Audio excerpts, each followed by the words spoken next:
Okay, so this is index. Here I have mentioned the list of topics which we are going to cover in this chapter. And first we'll start with male reproductive system. In this we'll study different parts like scrotum, testis, duct system, accessory glands along with what spermatogenesis. Second we'll study female reproductive system. This is followed by fertilization, embryonic development and placenta. Okay, and at the end we will cover some small topics like gestation period, parturition, lactation, etc. Okay, so let's start with the chapter. First, I would like to discuss the definition and significance of reproduction. So, as I have mentioned here, reproduction is a biological process by which individuals produce young ones similar to themselves. Sir, इसकी importance क्या है? It is actually essential for continuity of a species. What does it mean? It means reproduction के through किसी भी particular species की population maintain रहती है. Then we have two terms. One is primary sex organ and the other is secondary sex organs. Primary sex organs are those organs which produce gamete as well as sex hormones. For example, we have testes in males and ovaries in females. Then we have secondary sex organs. These organs neither produce gamete nor produce hormone. Sir फिर करते क्या हैं ये? They are rather involved in transport of gametes. For example, like fallopian tube in case of female and vas deferens, epididymis, etc. in case of male. So let's start with male reproductive system. यहाँ पे I have mentioned some parts which are included under male reproductive system. So first part से start करते हैं, that is scrotum. Scrotum एक pouch like structure है जो testis को hold कर रहा है. Okay, and as we know that there are two testes. So scrotum के अंदर भी दो scrotal sac होते हैं and each scrotal sac has one testis. और ये scrotal sac बनते किसकी हेल्प से हैं? एक स्ट्रक्चर होता है जिसे बोलते हैं scrotal septum. Septum is nothing but a margin or you can say that boundary like structure. वो scrotum को दो पार्ट में डिवाइड कर देते हैं. Scrotal septum in turn has what? It has some muscles which are known as Dartos muscle. आगे पढ़ेंगे इनका क्या फंक्शन होता है. So this is about the scrotum, pouch-like structure and holds testis. Scrotal septum उसको दो scrotal sac में divide करेगा and scrotal septum in turn has dartos muscle. Now next point is जो testis होते हैं initially वो abdomen में present होते हैं embryonic development के initial days में. उसके बाद वो descend होके कहाँ आते हैं? scrotum में आते हैं. तो मतलब कि scrotum कहीं ना कहीं abdominal cavity से connected है, right? ये जो ऑरेंज कलर स्ट्रक्चर दिख रहा है आपको, इसको हम बोलते हैं इंग्वाइनल कैनाल. ठीक है, ऊपर वाला पार्ट ये हो गया हमारे पास एब्डोमिनल कैविटी, नीचे स्क्रोटम. तो यहाँ अब आपको दिख रहा होगा कि स्क्रोटम कहीं ना कहीं एब्डोमिनल कैविटी से कनेक्टेड है वाया इंग्वाइनल कैनाल, ये वाला कैनाल. और इसी कैनाल के थ्रू एक यू कैन से दैट एक ये ग्रीन कलर का स्ट्रक्चर पास हो रहा है, इसको बोलते हैं स्पर्मेटिक कोड. तो ये पॉइंट भी लिखा है मैंने नोट्स में, like spermatic code passes through inguinal canal. और स्पर्मेटिक कोड में अब दूसरी टाइप की मसल आ गई है एक, उसको हमने बोला क्रीमेस्टर मसल. एक ऊपर पड़ा था डार्टोस, यहाँ पे वन इज क्रीमेस्टर. इनका फंक्शन देखेंगे अभी. तो आप लोगों को थोड़ा बहुत ही आइडिया होना चाहिए कि स्क्रोटम एब्डोमिनल कैविटी से कनेक्टेड है, इस इंग्वाइनल कैनाल से कनेक्टेड है, और इंग्वाइनल कैनाल के थ्रू एक यू कैन से दैट एक कोड पास होती है जिसको हम बोलते हैं स्पर्मेटिक कोड. और ये जो स्पर्मेटिक कोड होती है इसके पास क्रीमेस्टर मसल होती है.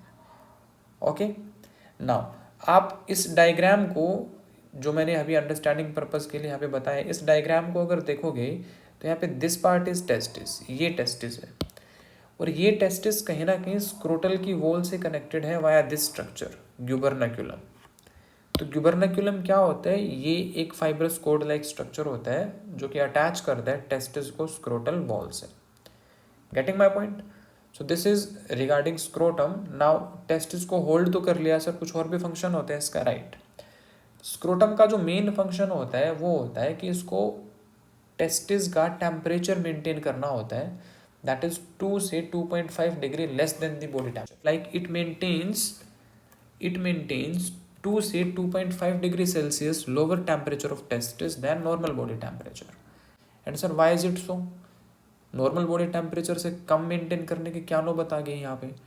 एक्चुअली एक प्रोसेस होता है स्पर्मेटोजेनेसिस जो कि टेस्टिस में होता है, and it is nothing but formation of sperms. तो स्पर्म्स बनाने के लिए जो आइडियल टेम्परेचर होता है दैट इज कहीं ना कहीं 2 से 2.5 degree Celsius less than normal body temperature.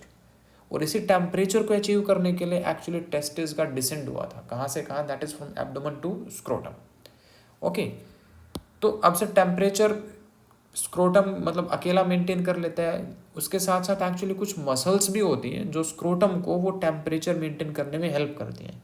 ये दोनों मसल जो हमने पढ़ी हैं, डार्टोस एंड क्रीमास्टर, ये दोनों मसल कहीं ना कहीं स्क्रोटम को उतना टेम्परेचर मेंटेन करने में हेल्प करती हैं। इनका कॉन्ट्रैक्शन होगा, इनका रिलैक्सेशन होगा, और कॉन्ट्रैक्शन और रिलैक्सेशन के बेस पे स्क्रोटम असेंड हो जाता है कई बार टुवर्ड्स एब्डोमिनल कैविटी, और इनके रिलैक्सेशन के टाइम पे स्क्रोटम क्या होता है, डिसेंड हो जाता है फ्रॉम द एब्डोमिनल कैविटी। तो विंटर्स के केस में जनरली स्क्रोटम का साइज स्मॉल हो जाता है, समर्स के केस में स्क्रोटम का साइज थोड़ा बहुत बड़ा हो जाता है। Okay, so this is all about this scrotum. इसमें अगर नीट के पॉइंट ऑफ व्यू से क्वेश्चन से देखोगे आप, तो ये क्वेश्चन पूछते हैं कि भी scrotum is connected to abdominal cavity via inguinal canal. पहली चीज़, अभी तक जो पूछे जा चुके हैं क्वेश्चंस वो ये वाले हैं। मैं यहाँ पे इनको you can say that label कर देता हूँ, दिस इज नीट। ये तो पहले से पूछे जा चुके हैं कि कितना टेम्परेचर कम मेंटेन करता है और क्यों करता है, that is for spermatogenesis also. Okay, now दूसरा जो हमारे पास स्ट्रक्चर है that is testis. So we know that they are one pair in number, और वही चीज़ यहाँ पे मैंने लिखी भी है कि like during early embryonic development testis are present in abdominal cavity, but during the 7th month of pregnancy testes descend from abdominal cavity to the scrotum via inguinal canal। क्या कहना चाहते हैं ये कि भी इनिशियली तो एब्डोमिनल कैविटी में present थे, लेकिन 7th मंथ के आसपास because of the testosterone testis का डिसेंड हो गया फ्रॉम एब्डोमेन टू स्क्रोटम, और किसके इन्फ्लुएंस पे हुआ, दिस इज टेस्टोस्टेरोन। तो फाइनली अभी टेस्टिस कहाँ प्रेजेंट है, मतलब आफ्टर बर्थ या 7th मंथ के बाद कहाँ आ जाते हैं, दे कम इन स्क्रोटम। लेकिन इसमें कुछ एक्सेप्शंस भी हैं, अभी भी कुछ ऐसे मैमल्स प्रेजेंट हैं जहाँ अभी भी टेस्टिस कहाँ प्रेजेंट है, वो एब्डोमेन में प्रेजेंट है, लाइक एलिफेंट हो गया, डॉल्फिन हो गया, वेल हो गया, डक बिल प्लैटिपस हो गया, ऑर्निथोरिंकस हो गया। ठीक है, तो ये डिफरेंट डिफरेंट एनिमल्स की फिजियोलॉजी पे डिपेंड करता है।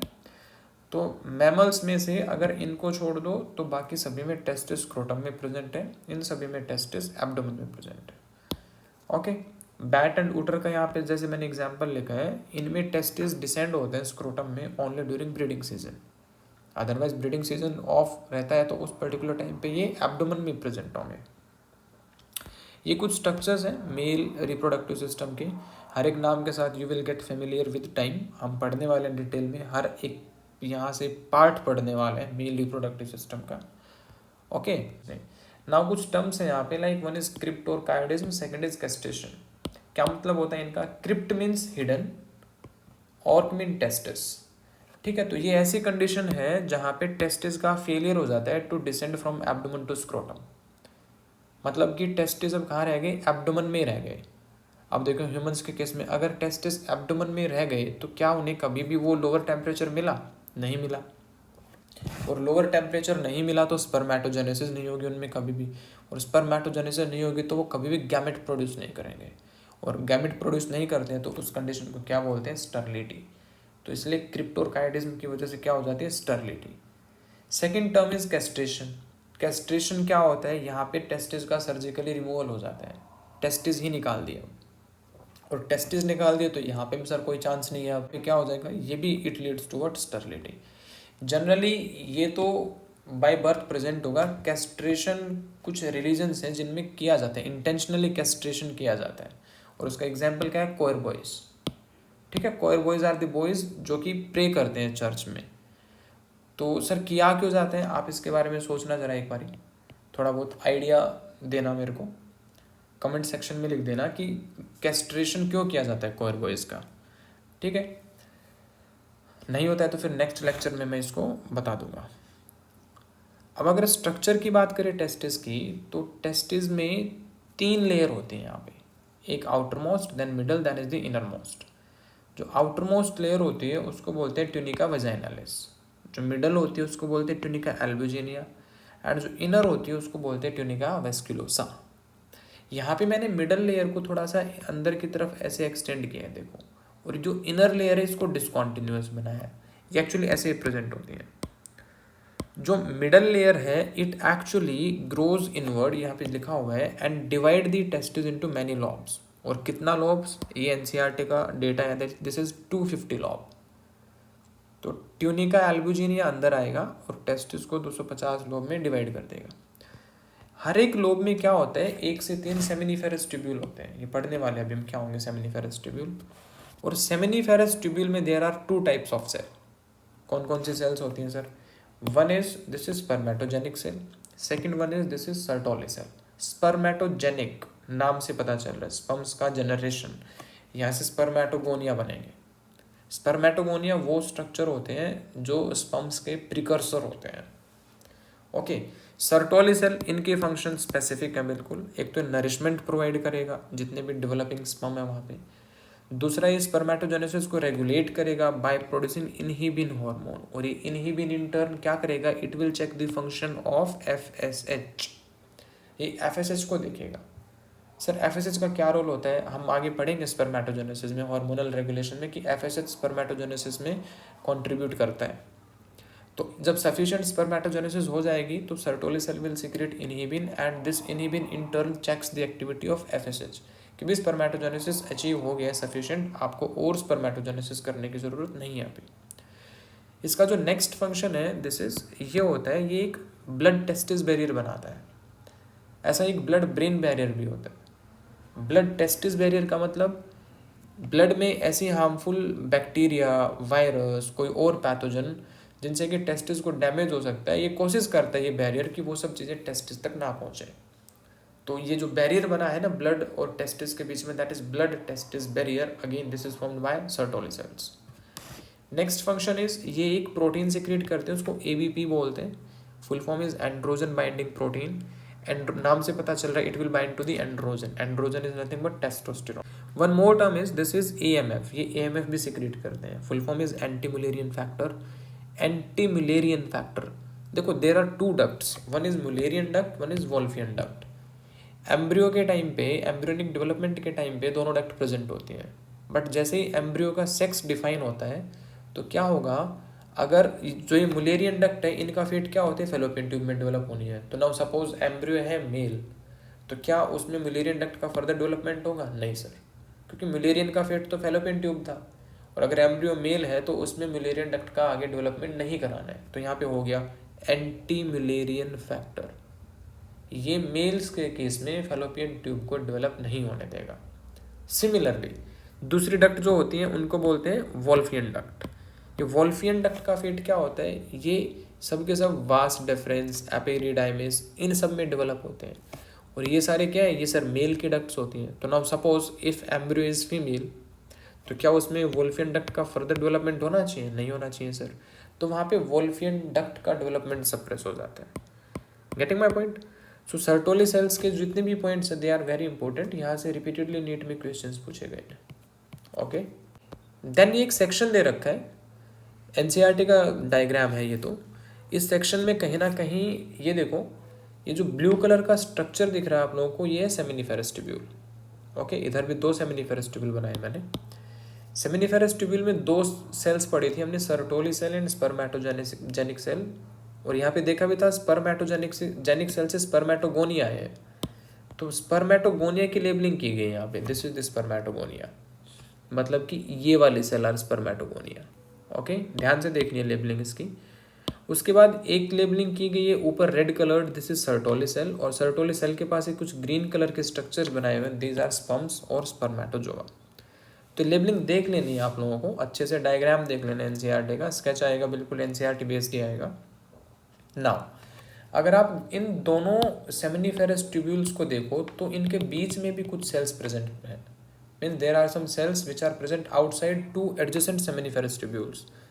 इनको हम क्या बोलते हैं, they are known as interstitial cells. Interstitial cell होती हैं। और इंटरस्टिशियल सेल क्या करती हैं, यही एक्चुअली एंड्रोजन सिक्रिएट करती हैं, एंड्रोजन्स, और you can say that testosterone.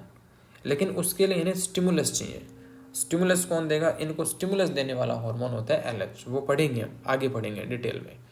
तो अभी तो मैंने जस्ट आपको डायग्राम एक्सप्लेन किया है कि यहाँ पे देर आर 2 सेमिनिफेरस ट्यूब्यूल उनके अंदर सेल होती हैं, एक सेल से स्पर्मेटोगोनिया बनते हैं जो मार्जिन पे प्रेजेंट है, दूसरी सर्टोली सेल है, उनके साथ स्पर्म्स अटैच है कहीं ना कहीं, ठीक है। और दो सेमिनिफेरस ट्यूब्यूल के बीच में जो सेल्स प्रेजेंट है उन्हें हम इंटरस्टिशियल सेल बोलते हैं। और इंटरस्टिशियल सेल क्या प्रोड्यूस करते हैं? टेस्टोस्टेरोन प्रोड्यूस करते हैं। Getting my point? यहाँ तक things are clear, I hope. Okay, then there are ducts of male reproductive system. इसमें जो सेमिनिफेरस ट्यूब्यूल होता है, it has actually one coiled part and one straight part. The straight part is known as tubuli recti. Okay, the tubuli recti then give rise to a network of duct. This network is known as rete testis, and rete testis then give rise to vasa afferentia. तो ये तीन term आ गई हमारे पास. First one is this is tubuli recti, then is the rete testis and then is vasa efferentia. Diagrammatically अगर देखें इन्हें तो देखो यहाँ पे ध्यान से, जो ये स्ट्रक्चर मैंने बनाया है इसमें this part is the coiled part of seminiferous tubule. Okay, यहाँ पे मैंने कुछ इस तरीके से शो कर रखा है. और इस कोइल्ड पार्ट के साथ क्या है, one is the straight part. आपको स्टेट पार्ट भी नजर आएगा, this part is state part. तो इस स्टेट पार्ट जो होता है इसे ही हम ट्यूबुली रेक्टाई बोलते हैं, as I have mention in the diagram. Okay, और बहुत सारे ट्यूबुली रेक्टाई मिलके क्या बना रहे, this structure is known as rete testis. And finally many rete testis combined together to form vasa efferentia, and vasa efferentia ये वाले structures हैं. ओके, सो आफ्टर दिस क्या होता है, 10 से 12 वासा एफरेंशिया कंबाइन होती हैं and they form a structure, highly coiled structure which is known as this is epididymis. ये जो होता है टेस्टिस की पोस्टीरियर सरफेस पे प्रेजेंट होता है. This part is epididymis and it is present on the posterior surface. तो ये वाला जो सरफेस होगा टेस्टिस का, this is the posterior surface. Now इस एपिडिडाइमिस में 3 पार्ट होते हैं एक्चुअली. एक होता है इसका हेड पार्ट जिसे हम बोलते हैं कैप्यूट, दूसरा होता है इसका बॉडी पार्ट जिसे हम बोलते हैं कॉर्पोरा, तीसरा होता है इसका टेल पार्ट जिसे हम बोलते हैं कोडा. सो यहाँ पे डायग्राम में भी विजिबल है, कोडा पार्ट से कहीं ना कहीं एक पार्शियली कोइल्ड ट्यूब अराइज हो रही है. इस पार्शियली कोइल्ड ट्यूब को हम क्या बोलते हैं, this is known as vas deferens और vasa deferentia. Okay, and finally vas deferens में एक डक्ट आके मिल जाती है सेमाइनल वेसिकल की, and jointly they form ejaculatory duct, and ejaculatory duct then opens into urethra. So पूरा डक्ट सिस्टम मैं एक बार डायग्राम के थ्रू आप लोगों को समझाने की कोशिश करता हूँ. देखो जरा, सबसे पहले क्या था, सबसे पहले सेमिनिफेरस ट्यूब्यूल में one is the straight part, one is the coiled part. जो स्टेट पार्ट था उस स्टेट पार्ट को हमने बोला यहाँ पे, the straight part is known as this is tubuli recti. ये भी ट्यूबुली रेक्टाई, ये भी ट्यूबुली रेक्टाई. ट्यूबुली रेक्टाई ने मिलके क्या बनाया, एक नेटवर्क बनाया. उस नेटवर्क को हमने बोला रेटे टेस्टिस. रेटे टेस्टिस से कौन सी डक्ट्स आई, दीज आर वास एफरेंस और वासा एफरेंशिया. एंड वासा एफरेंशिया 10 से 12 वासा एफरेंशिया एक्चुअली आपस में मर्ज हो जाती हैं and they form a coiled tube. उस कोइल्ड ट्यूब को हमने क्या बोला, this is known as epididymis. And epididymis के कोडा पार्ट से, this is the cauda part, last वाला पार्ट, टेल वाला पार्ट, यहाँ से एक पार्शियली कोइल्ड ट्यूब अराइज हुई और उस पार्शियली कोइल्ड ट्यूब को हमने क्या बोल दिया, वास डेफरेंस. ठीक है, अब वास डेफरेंस से आगे के स्ट्रक्चर्स में इस डायग्राम के थ्रू पूरा करता हूँ. लाइक देखो, यहाँ टेस्टिस था, अब टेस्टिस से सिंपली हम क्या देख रहे हैं, एक ही डक्ट बाहर आ रही है, this is nothing but vas deferens. पूरा डक्ट सिस्टम अंदर वाला पार्ट हम ऑलरेडी पढ़ चुके हैं. तो वास डेफरेंस बाहर आया. Vas deferens, then we have mentioned in the theory part, vas deferens receives a duct from seminal vesicle. So where is seminal vesicle? This is seminal vesicle. इसे track करो अब diagram में, यहाँ पे आएगा ये. तो सेमाइनल वेसिकल पे आपको कहीं ना कहीं डक्ट भी दिखेगी, एक छोटी सी डक्ट है सेमाइनल वेसिकल की, this duct. So this duct कहीं ना कहीं कंबाइन विद वास डेफरेंस. तो ये वास डेफरेंस है सपोज, और इसमें ये सेमाइनल वेसिकल की डक्ट है. ये दोनों मिलने के बाद क्या बना रहे हैं, दोनों मिलने के बाद एक छोटी डक्ट बनती है, उनको हम बोलते हैं this duct, this is known as what, ejaculatory duct. Here is the name, this is ejaculatory duct. Okay, so 3 duct system आपको इस डायग्राम से क्लियर हो गए. This is tubuli recti, then rete testis, then vasa efferentia, and then epididymis and vas deferens. Vas deferens से हम यहाँ से continue कर रहे हैं. वास डेफरेंस को सेमाइनल वेसिकल की एक डक्ट मिलती है, और vas deferens and this seminal vesicle duct then jointly form ejaculatory duct. और ejaculatory duct finally opens into urethra. ये I have mentioned here like it finally opens into what? urethra. Sir urethra कहाँ है अब इसमें? सो आपको यहाँ पे जो मैं हाईलाइट कर रहा हूँ इसे लाइक ये वाला जो पार्ट है, this part, this is the urethra. तो आप लोगों को दिख भी रहा होगा, हाँ सर इजैकुलेटरी डक्ट कहीं ना कहीं इसी में ओपन हो रही है. Getting my point? यस और नो? ये पूरा का पूरा part, this is nothing but urethra जो throughout the penis run कर रहा है. तो दिख रहा है हमें यहाँ पे मार्जिन भी है. हाँ सर ये रहा, देखो यहाँ पे ओपन हो रही है डक्ट, इजैकुलेटरी डक्ट. तो डायरेक्ट क्वेश्चन पूछते हैं, इजैकुलेटरी डक्ट फाइनली ओपन किस में होते हैं? This is in urethra. कौन से यूरेथ्रा में? ये आगे देखेंगे. यूरेथ्रा भी 3 टाइप के होते हैं. ओके, सो आई होप कि जो राइट साइड है इस डायग्राम की वो क्लियर है आप लोगों को. This part is clear. Now come to this part. इस पार्ट में देखो क्या क्या स्ट्रक्चर्स है. सबसे पहले मैं पेनिस के स्ट्रक्चर एक्सप्लेन कर देता हूँ. जो पेनिस है उसमें जो येलो कलर्ड मैंने अभी हाईलाइट कर रखा है पार्ट, ये तो हो गया हमारे पास, this is the urethra. Okay, now urethra के बाद आपको एक और लेयर मिलेगी लाइक दिस, ये वाली लेयर. इस लेयर को हम बोलते हैं, this is known as corpus spongiosum. देखो ध्यान से, यहाँ पे है दिस इज कॉर्पस स्पॉन्जियोसम. ठीक है भाई, ये हमने दोनों तरफ से इसको मार्क कर दिया कॉर्पस स्पॉन्जियोसम. इसके बाहर एक और लेयर प्रेजेंट है, दिस लेयर. इस लेयर को हम बोलते हैं कॉर्पोरा कैवर्नोसा. इसकी लेबलिंग भी देख सकते हो आप डायग्राम में. तो यहाँ देखो लेबलिंग ये कॉर्पोरा कैवर्नोसा. तो एक्चुअली पेनिस में एक ट्यूब होती है यूरेथ्रा जो throughout the penis run करती है, और उसके सराउंडिंग में कुछ टिश्यूज़ होते हैं. और वो टिश्यूज़ जो होते हैं, टिश्यूज़ के जो मास होते हैं उनमें से एक होता है कॉर्पस स्पॉन्जियोसम, एक होता है कॉर्पोरा कैवर्नोसा. क्लियर है यहाँ पे? नाउ जो कॉर्पस स्पॉन्जियोसम है वो एंटेरियरली एक ट्रायंगुलर रीजन बना रहा है लाइक दिस, ये वाला पार्ट. अगर आप इसको बिल्कुल इसी की फॉर्म में ऐसे शेड करोगे तो ये रीजन बनेगा कुछ लाइक दिस. इस रीजन को हम बोलते हैं ग्लांस पेनिस. और ग्लांस पेनिस के ऊपर एक लेयर प्रेजेंट होती है, this is known as what? Prepuce और फोरस्किन. ओके, सो ये कुछ स्ट्रक्चर है मेल रिप्रोडक्टिव सिस्टम का. आप एक बारी एनसीईआरटी देख लेना. एनसीईआरटी के बेसिस पे ही मैंने यहाँ पे सारे की सारी लेबलिंग्स एक्सप्लेन की हैं. ओके, तो अब अगर समराइज़ करें इस डक्ट सिस्टम को, तो समराइज़ करें तो सर कुछ डक्ट तो टेस्टिस के अंदर थी, कुछ डक्ट टेस्टिस के बाहर है. तो इस बेसिस पे 2 सिस्टम बन जाते हैं. One is intra testicular duct system and दूसरा is extra testicular duct system. तो दिख भी रहा है आप लोगों को. टेस्टिस के अंदर कौन कौन सी डक्ट थी? Tubular recti, rete testis and कहीं ना कहीं वासा एफरेंशिया. वासा एफरेंशिया एक्चुअली यहाँ से स्पम्स को कैरी कर रहा है आउट ऑफ टेस्टिस, है ना. तो देखो इधर इंट्रा टेस्टिकुलर डक्ट सिस्टम में we have seminiferous tubule, tubular recti, rete testis and vasa efferentia. और एक्स्ट्रा में फिर क्या आ गया? Epididymis, vas deferens, ejaculatory duct and urethra. Okay, so जो वासा एफरेंशिया है ये टेस्टिस के अंदर से स्टार्ट होता है और टेस्टिस के बाहर जाके इसका एंड पॉइंट होता है. तो इसीलिए वासा एफरेंशिया के रिगार्डिंग एक चीज़ बोली जाती है कि it carries sperms out of the testis. ये भी इंपॉर्टेंट है, this is again important. Vasa efferentia carries sperm out of the testis. So this is all about the duct system of male reproductive system. Then come to the functions of epididymis. Epididymis में sperms store होते हैं and second is it is responsible for the motility and maturation of sperm. Next part is urethra. So till now we have covered, हमने 3-4 part पढ़ लिए हैं. Starting from first is scrotum, then testis, then duct system and now we are studying fourth part, this is urethra. Okay, urethra क्या होता है? You can say that it runs throughout the penis to its external opening. This is known as what? Urethral meatus. जो penis की opening होती है वो actually urethra की opening होती है और उसे हम क्या बोल देते हैं? दिस इज यूरेथ्रल मीटस बोलते हैं.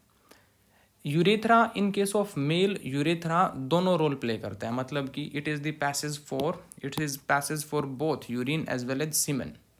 ठीक है, but in case of females urethra से सिर्फ और सिर्फ यूरिन पास होता है. It is passage for urine only in case of females. Getting my point? Then there are different types of urethra. like one is prostatic urethra, then is membranous urethra and then is the penile urethra. तो हालांकि NCERT में ऐसा कोई diagram दिया नहीं है, मैंने एक स्केच के थ्रू यहाँ पे एक्सप्लेन करने की कोशिश की इन्हें. लाइक प्रोस्टेटिक यूरेथ्रा जो होता है वो प्रोस्टेट ग्लैंड से सराउंडेड होता है, ठीक है, और उसमें सिर्फ और सिर्फ यूरिन होगा. तो इसको आप इस वाले डायग्राम से समझ सकते हो. देखो जरा इधर, यहाँ पे जो ग्रीन कलर्ड स्ट्रक्चर मैंने मार्क किया है, दिस इज प्रोस्टेट ग्लैंड. और प्रोस्टेट ग्लैंड के पास जो यहाँ पे ये वाला पार्ट है यूरेथ्रा का, उसे हम बोलेंगे क्या, prostatic urethra. Then there are two structures here, उनको हमने बोला काउपर्स ग्लैंड. ये जो रेड कलर वाले स्ट्रक्चर्स हैं, ये वाले स्ट्रक्चर्स हैं, ओके. तो इस जगह पे जो यूरेथ्रा होगा उसको हम बोल देते हैं क्या, बल्बो यूरेथ्रा या मेम्ब्रेनस यूरेथ्रा. और उसके बाद एक तीसरा पार्ट बन जाता है नीचे वाला पूरा पार्ट, दिस पार्ट, इसको हम बोलते हैं, this is known as spongy urethra या penile urethra. And this urethra, इसकी एक्सप्लेनेशन क्या होती है, it actually runs throughout the length of penis. So ये तीनों urethra I have explained here. देखो जरा इधर, प्रोस्टैटिक यूरेथ्रा प्रोस्टेट ग्लैंड से सराउंडेड है, okay. Then we have is, this is membranous urethra. इसमें क्या होता है, शॉर्टेस्ट यूरेथ्रा होता है, और यहाँ पे it receives what, duct of Cowper's gland, जो अभी मैंने एक्सप्लेन किया ऊपर. यहाँ भी मैंने डायग्राम के बेसिस पे इसे शो किया है, it receives what, duct of Cowper's gland. Then duct system में मैंने बताया था आप लोगों को कि जो इजैकुलेटरी डक्ट होती है, it finally opens into urethra. So here is the question कि सर कौन सा यूरेथ्रा. तो membranous urethra is actually the part of urethra which receives ejaculatory duct. This is very important. वो डायरेक्टली पूछते हैं. हालांकि I have written in the theoretical part also, like ejaculatory duct finally opens into urethra, and bracket में मैंने लिख रखा है, this is what, membranous urethra. So this is regarding the types of urethra. Then we'll study about penis. Penis is the male copulatory organ and it consists of 3 cylindrical mass of erectile tissue. I have explained earlier also, like one is the corpora cavernosa and second is corpus spongiosum. तो ये erectile tissues के masses होते हैं penis में. आप इसको अगर diagrammatically एक सेक्शन के फॉर्म में अगर रिप्रेजेंट करना चाहो तो कुछ इस तरीके से शो कर सकते हो यहाँ पे. लाइक जो 3 सिलेंड्रिकल मासेज होते हैं उनमें से 2 are on dorsal side, 1 is on ventral. जो डोर्सल में होते हैं they are known as corpora cavernosa and on ventral side they are known as corpus spongiosum. तो here is the structure, like you can say that this is the corpora cavernosa, this part, और नीचे वाला part जो होता है this part, कहीं ना कहीं this is known as what, corpus spongiosum. This is corpus spongiosum. और कॉर्पस स्पॉन्जियोसम के थ्रू ही कहीं ना कहीं spongiosum is related to spongy, तो वहाँ से क्या रन कर रहा था, दिस इज स्पॉन्जी और पेनाइल यूरेथ्रा, उसके अंदर वाला part. Okay, so this is regarding the structure of penis. उसका एक सेक्शन दे रखा है यहाँ पे, उसका जो स्ट्रक्चर है रिप्रोडक्टिव सिस्टम के साथ वो आप इस डायग्राम से कंप्लीट कर लेना. Then we have is the accessory glands of male reproductive system. This is very important topic, यहाँ से क्वेश्चन आने की प्रोबेबिलिटी बहुत ज़्यादा है. So in total we have 3 types of accessory gland. One is the seminal vesicle, then is the prostate gland and then is the Cowper's gland or bulbourethral gland. Okay? जो seminal vesicle होते हैं ये 1 pair in number होते हैं, ठीक है, और यहाँ से ये बनाते क्या है, एक्सेसरी ग्लैंड से seminal fluid बनाते हैं. देखो स्पर्म्स का सोर्स क्या होगा, स्पर्म्स का सोर्स होगा टेस्टिस, लेकिन स्पर्म्स को एक मीडियम भी तो चाहिए ना. वो medium is provided by this accessory gland. ये क्वेश्चन रिपीटेडली पूछा गया है, फ्रक्टोज किसके सिक्रीशन में मिलता है, तो fructose is found in the secretion of what, seminal vesicle. Then we have prostate gland. Prostate gland single होता है, seminal vesicle 1 pair in number था, that is they are 2 in number, but prostate क्या होता है, ये single in number होता है. Okay, this is single and this is the largest male accessory gland and इसका जो contribution होता है to the volume of semen, this is 25%. और इसकी secretion में होता क्या है, इसकी secretion is rich in citrate ion, calcium ion and profibrinolysin. And last type of accessory gland we have is this is bulbourethral gland. Bulbourethral gland again 1 pair in number और इसका secretion होता है mucus and mucus helps in lubrication. Also eight the same time जो इसका secretion होता है it is responsible for neutralising the acidic pH of the female genital tract. ठीक है, फीमेल जेनाइटल ट्रैक्ट का जो पीएच होता है एसिडिक होता है, जहाँ से स्पर्म्स की डेथ हो जाती है उस इन्वायरमेंट में, तो कहीं ना कहीं उस इन्वायरमेंट को कॉम्प्रोमाइज़ करने के लिए, न्यूट्रल करने के लिए बल्बोयूरेथ्रल ग्लैंड का सिक्रेशन काम आता है ताकि स्पर्म्स सर्वाइव कर सके एफआरटी में. Okay, then we have three notes. One is कि जो डक्ट सिस्टम होता है, penis, accessory gland, their growth, maintenance and functions are regulated by testosterone. Second is growth, maintenance, and function of this is seminiferous tubule and interstitial cells. They are under the control of FSH and LH. And last one is secretion of epididymis, vas deferens, seminal vesicle, and prostate gland. All are essential for the maturation and motility of sperms. ये तीनों ही notes are from NCERT. ठीक है, तो आपको पढ़ लेना है. NCERT में तीनों बातें बोली गई हैं. Okay. Okay, so next term we have is semen, and the semen consists of sperms plus the secretions from accessory glands. Okay, and average volume of semen in an ejaculation, it is around 2.5 ml to 5 ml, and this volume of semen in turn contain 200 से 300 million sperms.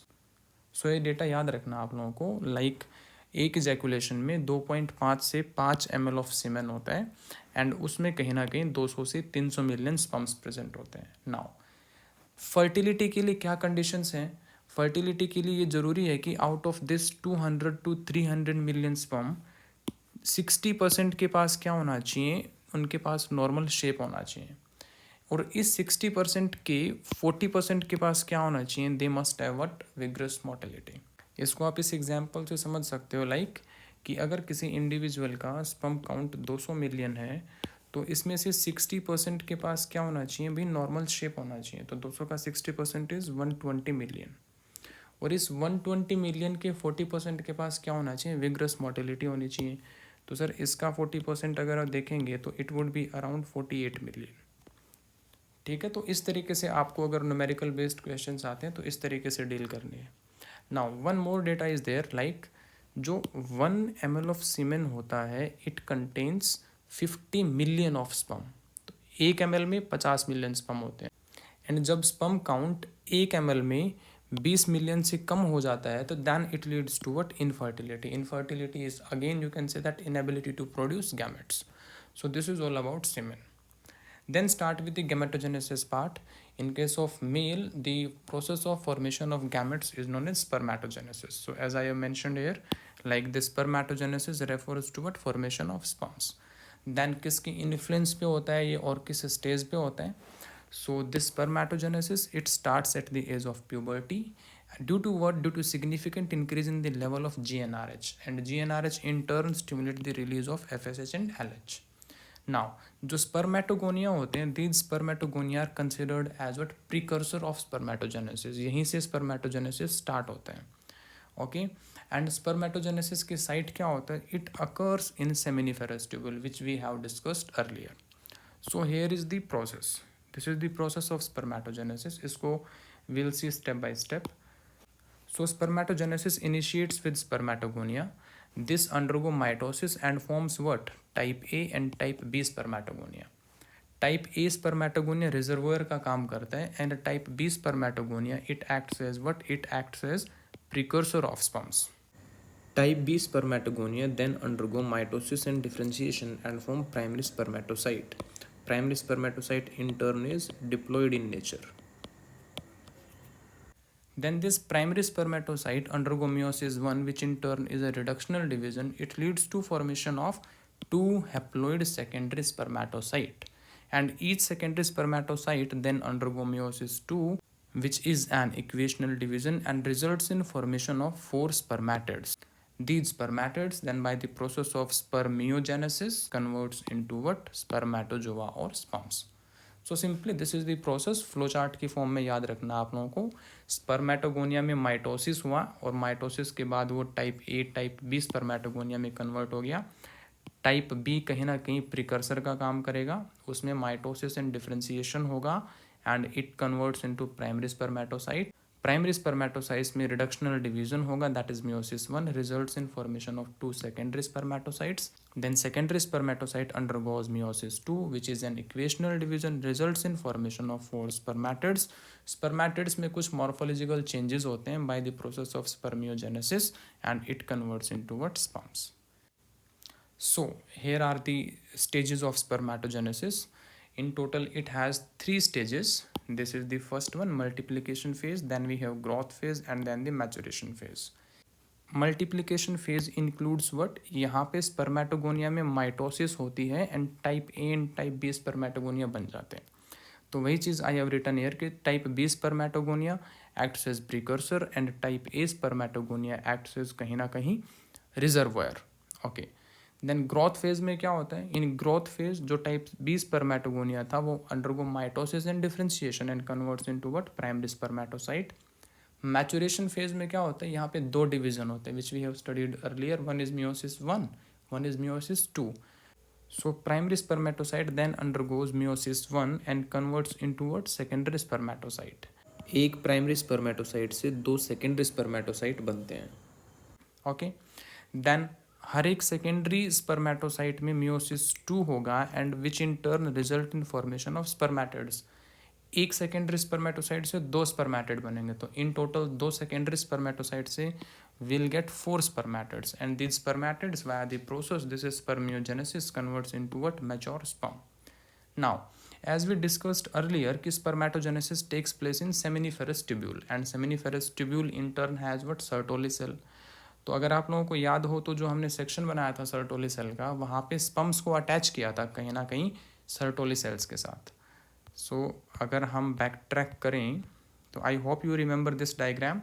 यहाँ पे sperms को हमने कहीं ना कहीं attach कर रखा है this cell, this is the Sertoli cell. Red coloured one is the Sertoli cell, here is the Sertoli cell, और यहाँ पे हमने इनके साथ अटैच कर रखे हैं, these are the sperms. Okay, तो यही चीज़ मैं एक्सप्लेन कर रहा हूँ आगे। लाइक इसमें जब कंप्लीट हो गया, स्पम्स बन गए हैं, तो स्पम्स बनने के बाद एक्चुअली इनका जो हेड होता है, head of sperms gets embedded into the Sertoli cells for nourishment. बताया था ना, सर्टोली सेल को नर्स सेल बोलते हैं। Why? Because they provide nourishment to the developing spermatozoa. तो स्पम्स का head gets embedded into the Sertoli cell for nourishment and later sperm loss their contact with the Sertoli cell and come out of the seminiferous tubule via process known as what, spermiation. सो याद रखना, spermiation is detachment of sperms from the Sertoli cell and their release out of the seminiferous tubule। Okay, so this is all about the spermatogenesis। So finally we have the structure of sperm, and this is the structure given in the NCERT। So it has following parts, like this is the plasma membrane सबसे ऊपर, उसके बाद इस पे जो एक cap like structure है इसको हम बोलते हैं acrosome. Then we have a posterior large nucleus। So all these part constitute head of the sperm। Then we have the neck part। In neck part we have two centrioles, this is proximal centriole and this is the distal centriole। We have middle piece, in the middle piece we have mitochondria and side by side we have the axial filament, and finally is the tail part। Okay, so let's study them one by one। head, head में क्या होता है भाई? Head में एक large nucleus होता है और एक स्मॉल एक्रोसोम होता है। Acrosome is nothing but it's a cap like structure which is derived from the Golgi bodies. ठीक है, गोल्जी बॉडी जो स्पम्स में प्रेजेंट होते हैं वहीं से एक कैप लाइक स्ट्रक्चर डेराइव होता है, that is known as acrosome. And this acrosome in turn it has what, sperm lysin. Sperm lysin मतलब स्पर्म को हेल्प करेंगे टू पेनिट्रेट द एग। इनके examples are like hyaluronidase and acrosin. Acrosin को हम zona lysin भी बोलते हैं। Okay, so this is all about the head. Then we have neck. So neck में we have two centrioles, one is proximal one is distal. जो proximal centriole होता है it is responsible for the first cleavage of the zygote. This is important, it has been asked already. And जो distal centriole होता है it give rise to what, axial filament. यहाँ से axial filament आएगा। So you can see that this is the axial filament, जो कि यहाँ पे मैंने एक ऑरेंज कलर से ड्रॉ कर रखा है completely. This is the axial filament. तो ये कहाँ से ओरिजिनेट होता है? It originates from distal centriole. Okay, then we have middle piece. Middle piece में क्या होता है? It has mitochondria and axial filament. Mitochondria इसका पर्पस क्या है? जनरली भी हमें पता है माइटोकॉन्ड्रिया से एनर्जी मिलती है। So in case of sperm also it acts as powerhouse and it provides energy for the motility of sperms। And last is the tail part, which again helps in what, motility of sperm। Okay, so this is regarding the parts of the sperm। So the last topic under male reproductive system we are left with is hormonal control of spermatogenesis। Okay, so हमने पढ़ा spermatogenesis में like it starts due to significant increase in the level of GnRH. This is gonadotrophin releasing hormone. And gonadotrophin releasing hormone क्या करेगा, anterior pituitary को stimulate करेगा for the release of gonadotrops. This is FSH and LH. FSH in turns acts on Sertoli cell and stimulate the release of ABP. ABP refers to what? Androgen binding protein. At the same time जो LH होता है वो Leydig cell और interstitial cell पे act करेगा and stimulate the release of testosterone. And ABP and testosterone together stimulates what? Spermatogenesis. दोनों कहीं ना कहीं साइड बाय साइड अपना रोल प्ले करते हैं to stimulate spermatogenesis. Now sir, जब सफिशिएंट स्पर्मेटोजेनेसिस हो जाता है तो उस प्रोसेस को स्टॉप भी करना होगा. तो उसको स्टॉप करने के लिए क्या होता है, एक नेगेटिव फीडबैक काम करता है यहाँ पे. जो सर्टोली सेल है, सर्टोली सेल ABP तो सीक्रेट करता ही है, at the same time Sertoli cell secrete inhibin hormone. This inhibin hormone then gives negative feedback to the pituitary and वो एंटीरियर पिट्यूटरी को बोलेगा कि sufficient spermatogenesis has been taken place, आप further FSH secrete करना बंद करो. Okay. Similarly जो testosterone secrete हुआ था यहाँ से लेडिग सेल से, it also gives negative feedback to the anterior pituitary and in the same way it again inhibits the release of LH from anterior pituitary. So in this way ये mechanism अपने आप में self regulated है. जैसे sufficient spermatogenesis हो जाएगा उसके बाद टेस्टोस्टेरॉन और इनहिबिन से नेगेटिव फीडबैक जाएगा to the anterior pituitary and it stops further release of FSH and LH which in turn stops the process of spermatogenesis. So this is all about male reproductive system. In this we studied different parts like scrotum, testis, duct system, accessory glands. Then we studied spermatogenesis, then the structure of sperms, and last is the hormonal control of spermatogenesis. Here is the question for you guys regarding the spermatogenesis, like how many sperms are produced by 200 primary spermatocyte and 200 secondary spermatocyte. Okay, तो आप कोशिश करो इस question को solve करने की. So this is all about from my side regarding the male reproductive system. Tata, bye bye, have a nice day.